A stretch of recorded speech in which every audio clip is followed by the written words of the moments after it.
দেখানো হচ্ছে একদল মানুষ যাদের আঙ্গুলগুলো লম্বা লম্বা তামার, গাল এভাবে হ্যাচড়াচ্ছে, নিজের গাল নিজে হাসড়াচ্ছে এবং নিজের দেহ থেকে গোশত তুলে ফেলছে, ভক্ষণ করছে। নবীজি জিজ্ঞাসা করলেন সাল্লাল্লাহু আলাইহি ওয়াসাল্লাম, এরা কারা? কি কারণে এদের শাস্তি হচ্ছে?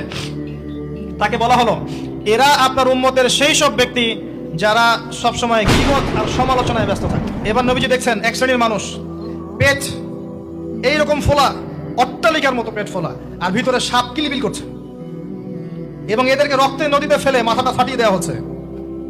নবী জিজ্ঞাসা করলেন সাল্লাল্লাহু আলাইহি ওয়াসাল্লাম, এরা কারা? এরা আপনার উম্মতের এই সব ব্যক্তি যারা ছিল সুদখোর, রিবাখোর। মানে এই উম্মতের অন্যতম বড় সমস্যা হবে রিবা, যেটা আমি বলেছি, প্রতিটা সেক্টরে রিবা।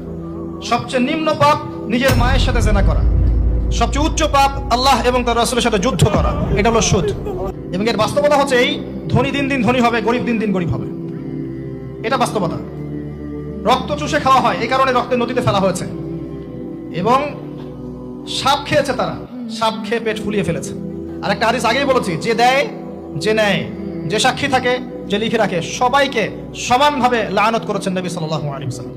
নবীর লানত নিয়ে হাউজে কাউসারের পানি কোশ্চিন কালো পাবেন না, কবরের উত্তর দিতে পারবেন না। এমনকি নবী সাল্লাল্লাহু আলাইহি ওয়াসাল্লামের সুপারিশ আপনার কপালে নাও জুটতে পারে, সতর্ক হয়ে যান। তিনি আসছেন, দেখলেন এক শ্রেণীর মানুষ আগুন, বড় বড় আগুনের দলা, এগুলো মুখে ঢুকাচ্ছে, পিছনের রাস্তা দিয়ে বের হয়ে যাচ্ছে।